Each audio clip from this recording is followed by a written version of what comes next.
Alrighty, it's 12:02. We can go ahead and get started. Welcome in, everyone. My name is Joanne. I'm the Program Director for Graduate Professional Success for STEM PhDs and postdocs at the University of California, Irvine. If you haven't joined us before, welcome to a Life Beyond PhD series. Before we get started, I will do a little bit of announcements to let folks sort of trickle in, and I'll pass it to our main show. So just as reminders for our last events coming up for the end of the year, we have two more Life Beyond PhD sessions next week, one in person, featuring for those who are interested in business development and taking their technology from the bench to real life and application. We have that one next week on December 12th. And then we also have medical writing and consulting for those who want to utilize their labs in a different way, more for science communication. And we have that on Thursday again online. Onto our main show. And again, if you have not joined us for GPS STEM before, we really focus in and celebrate the end of one journeys. And this particular seminar series showcases various STEM workforce careers. This is a fireside style chat, and it's really intended to be informal, casual, and allow for folks to be able to explore various careers, identify critical skills in order to be successful, and to be able to connect with folks who are in that industry. So today we are joined by our speaker, Dr. Mary Berkey. Dr. Mary Berkey completed her PhD at the University of Chicago. She studied nuclear physics. She then transitioned into a Mirzayan Fellowship, where she spent about 12 weeks at the National Academies of Science, Engineering, and Medicine in Washington, D.C., where she learned about science and technology policy, as well as the role of scientists and where scientists and engineers play in advising the nation. After her fellowship, Dr. Berkey completed her postdoc at the Lawrence Livermore National Lab, studying simulations of how to deflect or disrupt incoming asteroids via nuclear mitigation missions, and later transitioning into her staff scientist role. So today, this talk, Dr. Berkey will share about her experience at a national lab as a staff scientist, sort of differences in the research that would be in comparison to academia, if not very similar, and how to pursue a very similar path. So with that, I'm going to drop into the chat her LinkedIn, and then I will hand it off to Dr. Berkey. Thank you so much for joining us. Well, thank you for having me. And I would also like to say that this is a very fantastic program that you have. Chicago had something smaller that was similar, but I do wish, like, as I see all the different career people that you were bringing in to speak, it's very useful to know what is out there that you can do with your advanced degree in science and technology, because there is a whole lot more out there besides academia.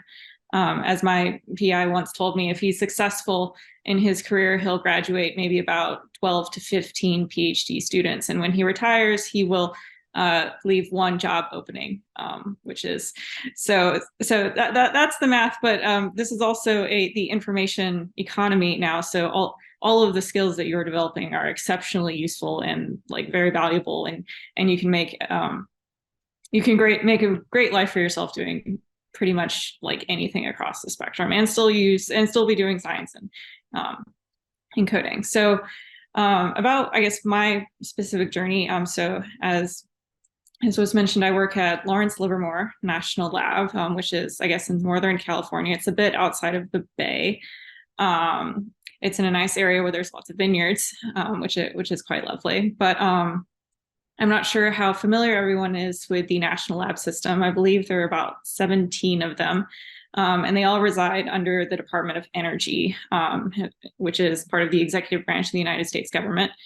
So full disclosure, if there is a government shutdown, there will be some delay if we have some rollover funding. But if a government shutdown lasts more than a few weeks, we will be told to stay at home for a while until that's fixed. So fair warning, we are affected by the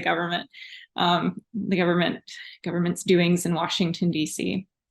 And then the lab that I specifically work at, Lawrence Livermore, it is in kind of a special group of national labs. There are 3 of them that work under the National Nuclear Security Administration, which is a pretty big entity within the Department of Energy, but they specialize mostly in like national security applications.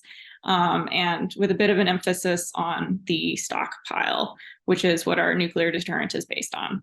And so we have a lot of allies who rely on us for this nuclear deterrent. And part of that deal is ensuring that we have the people and the resources being, I guess, administered to that aging stockpile, which hasn't been tested since the 90s, and to ensure that, like, yes, if we needed to defend us and our allies, it would work. So Lawrence Livermore National Lab does lots of interesting science and many things beyond that as well. And the other two national security labs are Los Alamos National Lab and Sandia, and they do lots of interesting science as well. But that is one of their kind of key things, is the directors of all three of those national labs have to collectively sign a letter and send it to the president every year, saying, yes, our stockpile will work and is reliable. So that's kind of the baseline, I guess, of background of my lab. You may have also seen in the news the National Ignition Facility, which is on our site, made a whole bunch of press a few months ago when they achieved ignition.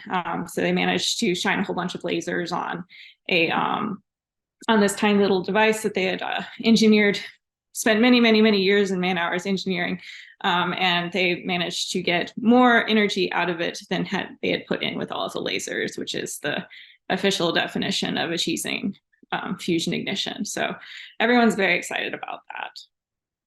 And we got lots of very nice press for that. But let's see here. So in terms of my specific experience at the lab, so I started as a postdoc, and they only let you do 3 years of postdoc. It's kind of a hard cutoff sometimes if you're at a different national labs, like Lawrence Berkeley, for instance. They can let you go as long as 5 years, so you can do essentially a whole nother PhD as your postdoc. But with Lawrence Livermore, they only let you do 3, and after that, you can either leave the lab and go somewhere else, and they do encourage you to publish things during your postdoc, so that if you wanted to do that, you could. But they also would very much like it if you stayed and continued working there. I believe that, especially in my division, which I joined to do planetary defense, it is, I guess, the division that deals most with like the national kind of security applications that are the centerpiece to the lab's mission, and they are actively hiring, and they have been actively hiring. As you may have noticed, the world is a bit tense these days. There's seems to be a whole lot more war than peace, and that in turn affects us as well. So yeah, there's a lot of tensions ratcheting up, and so they are always looking for more people to bring on. But so, and when you start there as a postdoc, it's pretty clearly conveyed that they would kind of like you to stay. They sign you up to get a clearance, and then they kind of show you, try to give you a lay of the land. These are all the different projects that you can work on, and they give you some spare time to try and explore all of those different projects besides the one that you're specifically assigned to, which is great. There are things appearing in the chat. Should I address them now or address them later? That's up to you. If you have a flow you like to get into, I'm also collecting them on the back end, so don't feel like you have to chase them. Okay. I will finish my thought process and then I will address them, but I think I'm almost at the end of my spiel, but let's see here. So where was I going with that? But yeah, they give you some extra time so that you can explore all of the different projects. But once you kind of do transition into becoming staff, then you may be working on like 3 or 4 different main projects, and you'll be charging your time to each of them specifically. And it'll be maybe, I've never worked in industry, but I imagine it'd be kind of similar to how industry might work. Like you still are kind of using your technical degree to solve scientific problems, but on the flip side, you have managers who are kind of telling you, I think your skills will be suited for these specific projects, and can you work on these? And there's deadlines and deliverables, because we have a lot of customers, I guess, in the security entities of the United States government. So it's kind of a hybrid, a bit of an academic institution and a company, at least in my limited experience. Um, um, I think that's, I guess, all I have off the cuff, and I can go through some of the questions, and I can say more things later if people are interested, because I'm also interested, as was mentioned at the beginning, I'm interested in policy. And one of the things that I really like about Livermore is that they have kind of a foot in the policy world. They send a lot of people to Washington, D.C. to like sit in on like various like executive entities, and even like in the White House and whatnot. And so there's a possibility to be involved with that and just move over to DC and like be representing the lab with some authority. And then they also have kind of like a little on-site think tank that that was stood up by one of Barack Obama's, I think, nuclear advisors. So which is also very well respected in DC. When I was there, everyone was like, "You should go and join them when you when you get over to Livermore." Let's see. So. All right. Are scientist or postdoc jobs in the national labs open to international scholars? Yes, they are. So I've worked at multiple national labs, and I would say that the security national labs are not as friendly of a place to work if you're an international scholar, but I do have international friends who work at Lawrence Livermore. It's just it can be a little bit hard to move around the lab like physically, because some places are fenced off and you can't get in. So you just might have to go a little bit longer around the way to get to the cafeteria. But they will take you. Let's see. But for like Argonne National Lab or like Lawrence Berkeley National Lab, their population of international scholars is much higher, and I don't believe they have any particular discrimination, or like there's nothing that would be dinged against you if you were to apply and you're an international person. It is not a requirement to start as a postdoc before they transition to staff. They bring a lot of people on as staff, depending on what your background is. I think they're being a little bit more like, if you've already done a postdoc somewhere and you have skills that are kind of applicable to what they would like to use, they'll bring you on as staff.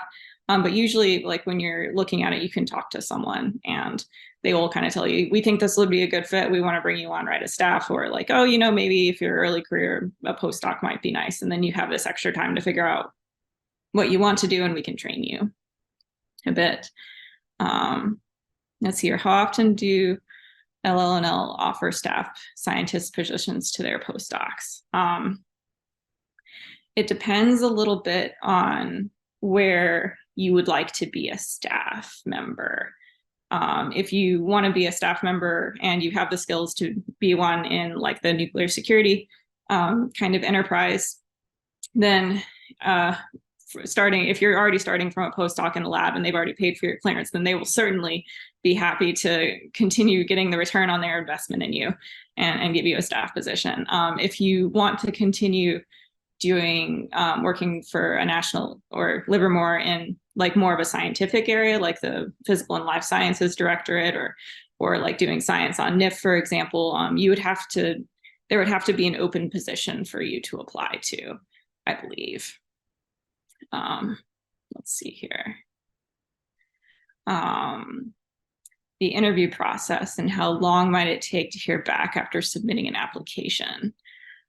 Let's see here. So Livermore is a government entity, and they have a very opaque job listing site that everyone must go through, whether you're even at the lab already or not.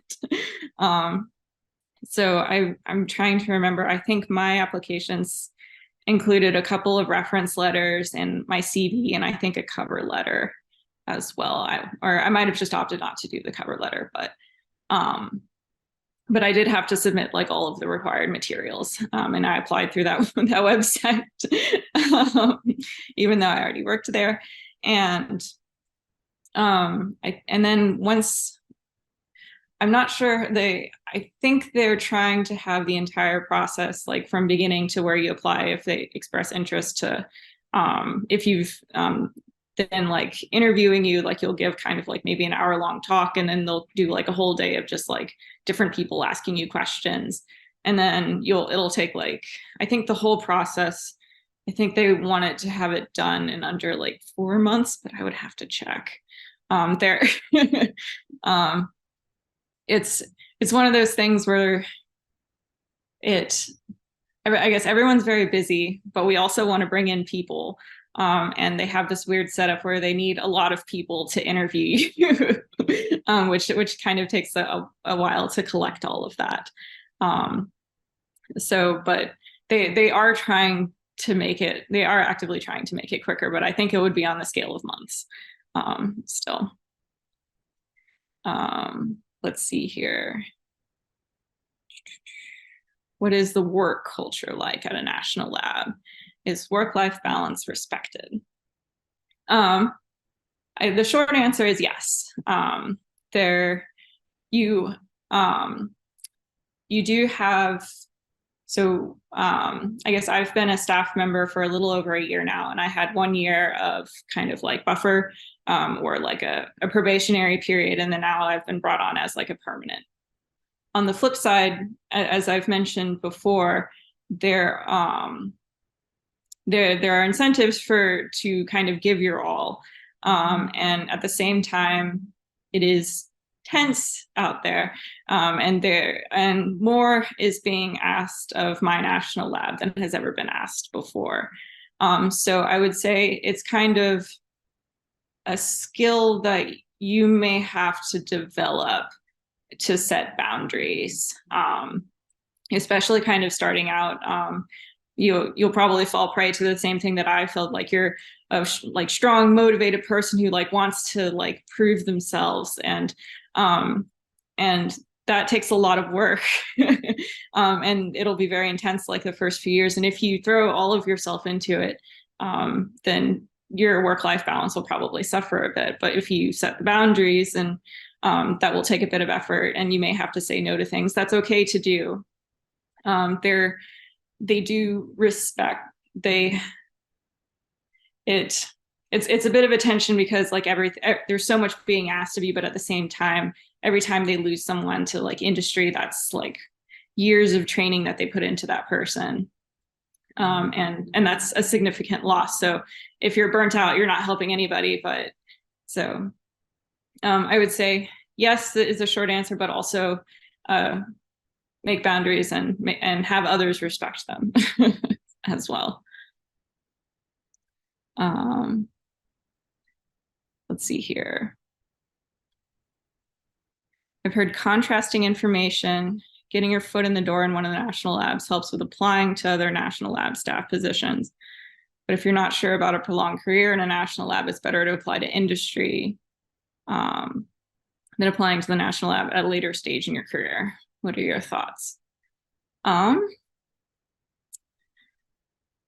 Let's see. Well, I guess it kind of depends on what your final goal is, I would say. I haven't ever had an industry job, but I know there are lots available that kind of do similar things. And I also have never had an industry job, so I've never had an industry paycheck before. But I do subscribe to the vague inclination that sometimes it tends to be more than what the government pays.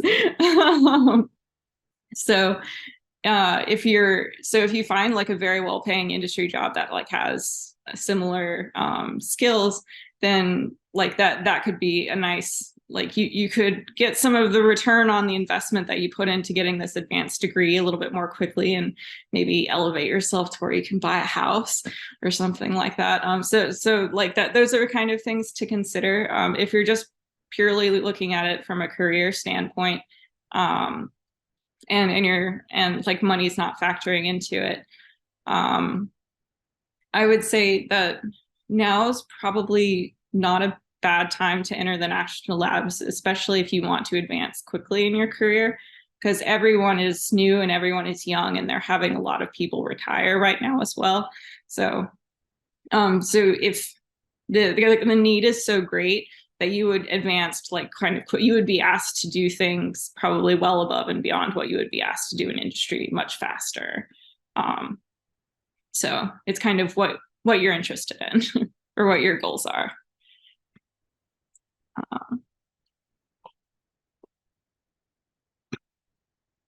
Let's see here. What is the professional growth trajectory like in terms of your leadership development, grant proposal writing, and other responsibilities as you transition from postdoc to early career? That is a good question, and it's also a very easy answer, at least for my area of the National Lab. I have never had to write a grant. I have never had to ask for money. And the reason for that is there's already that the government comes to us and asks for things. So the money is there. It's just, and then you are assigned to different projects with the money. So you don't ever have to write that grant. but if you need that experience to get a job elsewhere, then you will never have had to write a grant, at least in my specific corner of the lab. I believe like the other more science-based, like physical and life sciences, NIF, they do have to write like scientific grants to get money. And there is like an internal money pot that people can apply to in the lab, called like it's called an LDRD, but I don't remember what the acronym stands for.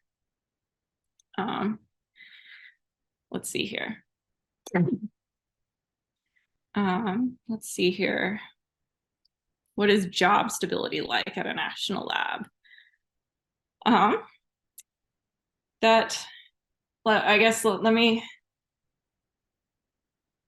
The nice answer is it's right now it looks really good because there's a lot of things that the government or that the world kind of needs from the national security labs right now. So on the flip side, we are also kind of dependent on what happens in Washington, and Washington is not very predictable these days. In fact, the only thing that's predictable is their unpredictability. I feel like it's kind of the so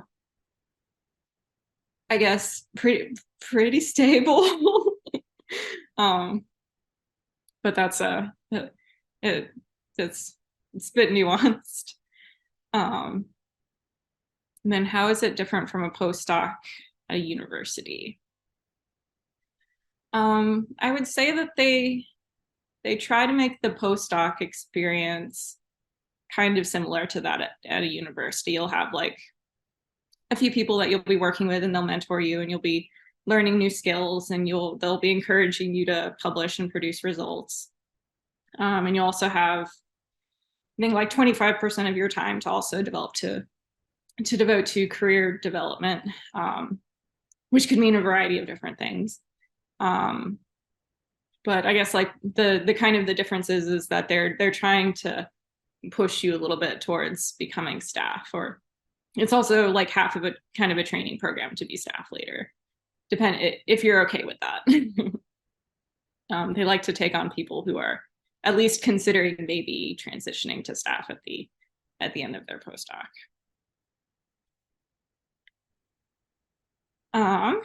Let's see here. What were the qualities that I had that made me a successful candidate?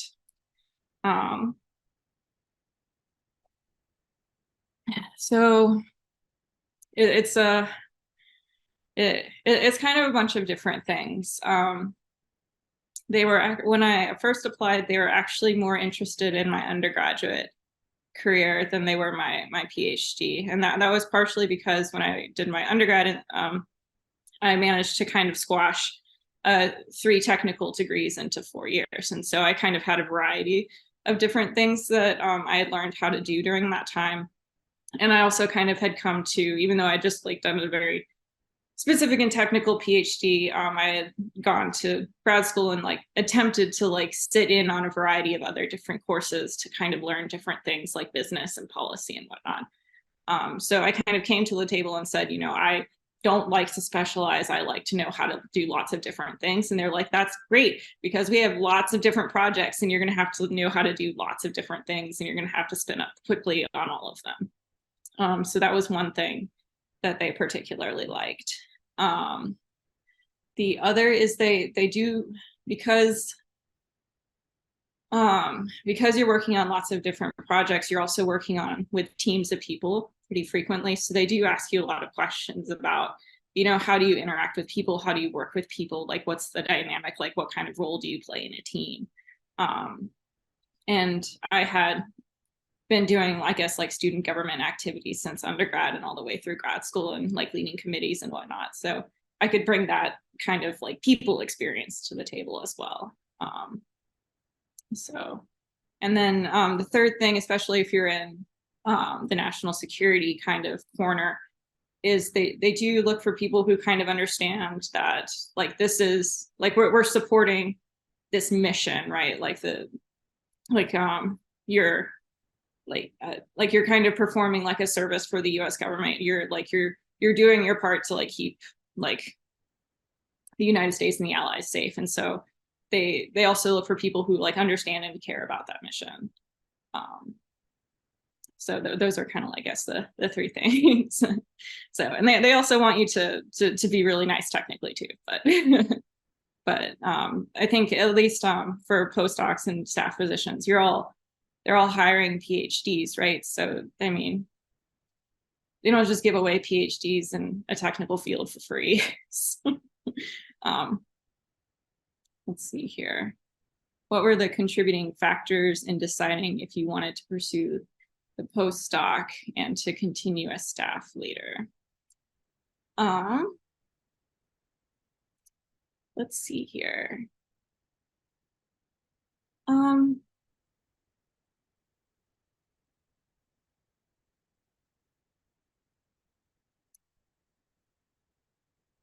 think so.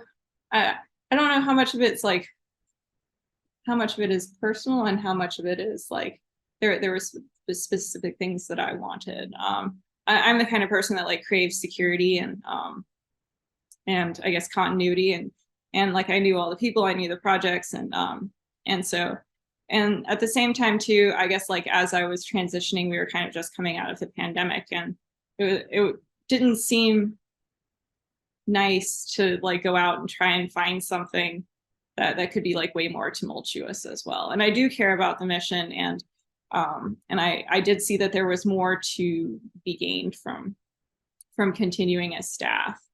That being said, I at least my career is not yet complete just because I have a staff position. I do eventually want to return to Washington, D.C. So I'm trying, they gave advice to me there to not allow myself to be pigeonholed, which is what I have very much been the past few years. And so I'm trying to like kind of work within the staff position to like try and exploit opportunities to interact with like policy people and to learn and to keep learning about policy, so that eventually I can go back and be in a little bit more of a stronger position than I would have otherwise have been if I had just stayed in DC and worked up from the bottom there, if that makes sense. So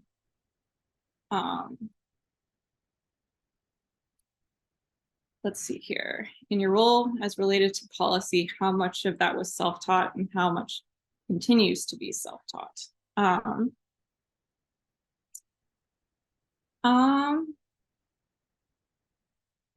It kind of depends. So Livermore does a very good job there to continue about their science policy program.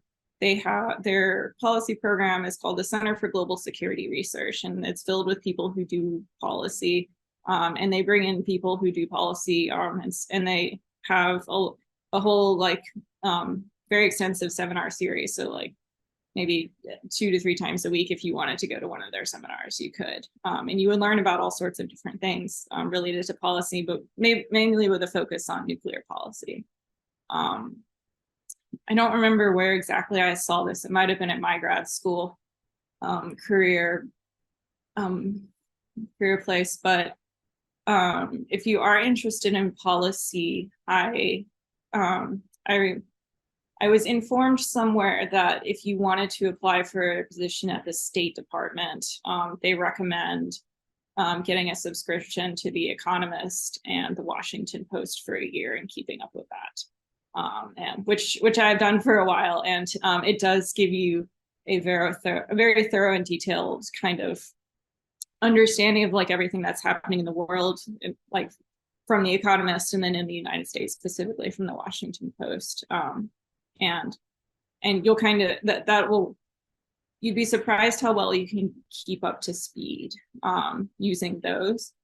On the other hand, when I was in Washington, D.C., you can go to like any think tank or like they have so many different kind of like institutes trying to disseminate information that you could spend an entire day just like going to different events and learning about different things. And then you are actually on the forefront of like, this is what we anticipate happening next in the United States and the world. And these are the things we are looking forward, the problems we see on the horizon. So I've only managed to get in DC.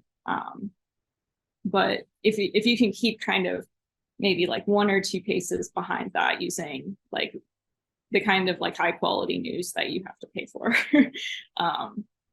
it does make a difference as well. Let's see here. Yes. We did an interview with Livermore and they asked about ethics, which I hadn't considered, but in hindsight is very important. So I would have to know like what the specifics about the ethics question was, but to the bottom line of that is we are funded in most part by taxpayers' dollars. So we are beholden to the taxpayer on the things that we deliver. And so the last thing that the lab wants is for someone or for some journalists to do some digging and find out that we like misused a ton of taxpayers' dollars like that. That would be very bad. And that would be a great betrayal of trust to the American public. And so they are very committed to ethics. They want to keep faith with the American people. Let's see here. Let's see here. What do you wish you knew sooner, personal or professional?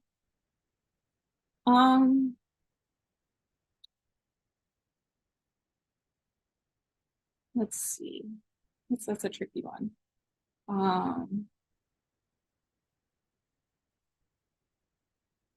I guess I wish that I had kind of learned more about what is it. I wish I had more of these programs available to me when I was in grad school, so I wouldn't be so scared of the outside world, and I could maybe look a little bit more confidently outside. Because like I very much value the work that I'm doing at Livermore, but at the same time too, I also would kind of like to not be pigeonholed quite so much as I am, and it would feel better to know what options were out there, and though you can have a very awesome career at Lawrence Livermore National Lab because they let you move all over the lab. If you want to like change positions or change directorates or do something different, you're allowed to do that. You can have a full career of lots of different things at the lab. If you stay in the national security type stuff, you will not be publishing in journals that other people can read. You will not be seen as a scientist by the peers outside of your lab or the national security enterprise. And so the longer you stay, if it becomes harder to leave. So that's kind of, I guess, so I try to keep that wisdom in the back of my head at all times. But if I did want to jump out to do something else not directly connected to the lab, the longer I stay, the harder it will be. Unless I am actively trying to release stuff so that people see me outside of the lab. Do I have information on funding sources and research opportunities in national labs for biomedical research? I'm not a biomedical person. I know Lawrence Livermore does have people that do that type of stuff. But funding sources and research opportunities are a little bit more details than I have beyond just that they exist. Sorry. Do I do interviews with new people? And if so, how do I gauge a person's fit, or how does your team approach that? So let's see here, it's been a while since I've interviewed a person, but they have like kind of a nice long list of like different things that they kind of want to address, and they try to like they give you like 2 people for an hour, and then 2 people for another hour, and then 2 people for another hour, for like a whole like half of a morning and an afternoon. So by the end of it, you're very exhausted. But at least both of the 2 people for each hour are told, we would kind of like you to feel out like this specific aspect of what this person might be like. And at least when I was interviewed, and I think the last time I interviewed someone, a lot of it centered around people interactions. Like how did you handle this tension between you and someone above you when you're trying to get this result out? How did you like when this new person came in, where you would like, how did you handle mentoring them? Things like that. But on the other hand, I had already been there too when I was interviewed, so it wasn't quite a fair thing to be interviewed by people you already know.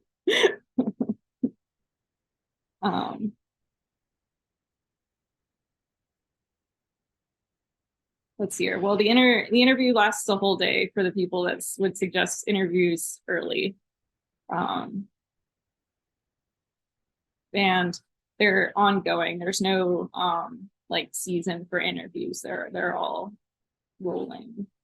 There's no like deadlines as far as like unless it's for like a very, very specific job posting, which says like we need someone to do this very specific thing.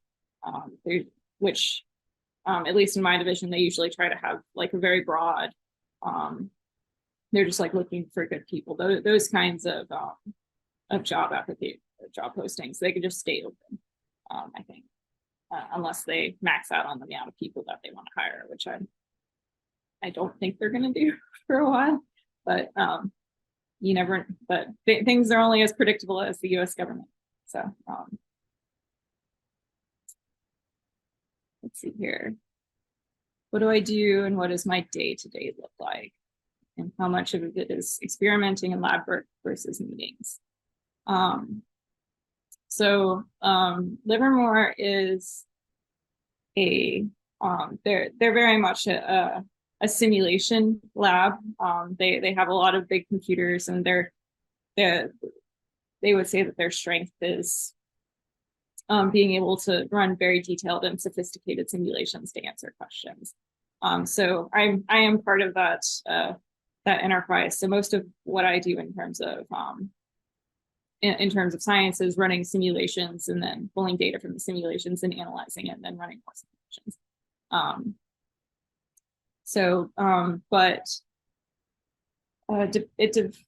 In terms of, I guess, work versus meetings, I would say the more important you become, the more meetings you have, and the more projects you have, the more meetings you have.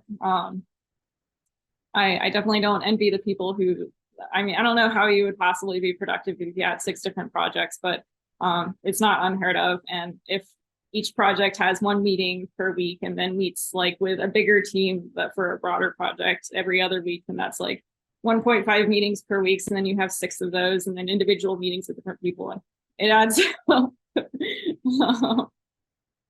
So I guess it depends. You can, they are trying to have less meetings, but yeah, you can always, I guess you as an individual always have the decision to not hold a meeting and just have it be an email, at least when you're organizing stuff. Or if you don't have anything to talk about with the people that you're going to meet with, you always have the option to cancel.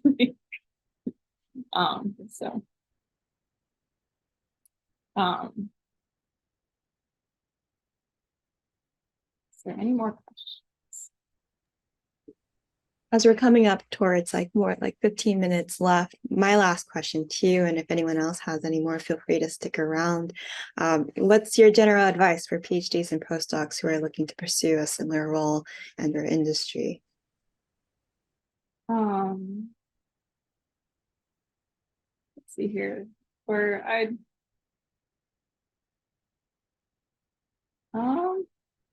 my advice.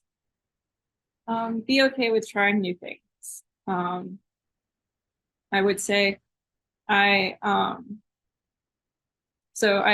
kind of funny for like the bio that you put in here. I haven't talked any at all about planetary defense, but when I was looking for a position, for a postdoc position at Livermore, I just applied for like the open postdoc. Like we're just kind of looking for postdocs, and I just knew that I cared about national security, and I wanted to do something that had a little bit more application instead of like a very specific like technical thing within like some physics theory that I did for my grad school. I wanted to do something where I like did something and it felt like lots of people, or like people would be affected. And so I applied to this postdoc position that had no description, effectively, and like no specific description. And they said, well, we think you would be a great fit for the planetary defense group. How does it sound? And I said, sign me up. So here I am. I didn't ask to join the planetary defense group, but that was where they thought I would be a good fit. And it was doing science that I had never done before. Even though I did nuclear physics, I didn't actually do a lot of nuclear physics for the planetary defense project that I was working on. So just be open and interested in trying new things. You never know. I love that. Apply to job descriptions with zero description in it. That's amazing. And what a tagline to be able to say, I saved the planet. Well, I mean, the planet has to be in peril first. And in general, I would prefer for the planet not to be in peril to begin with. But it has certainly been a fun field to be part of, I would say. That's awesome. That's awesome. All right, everyone. Thank you all for joining us today. And thank you, Mary, for joining us and sharing about yourself. Everyone, please drop in a thank you, some claps in the chat. We'll be staying behind for maybe another 5 to 10 minutes, depending on folks. And if not, happy holidays and see you guys at the next event. Thank you so much.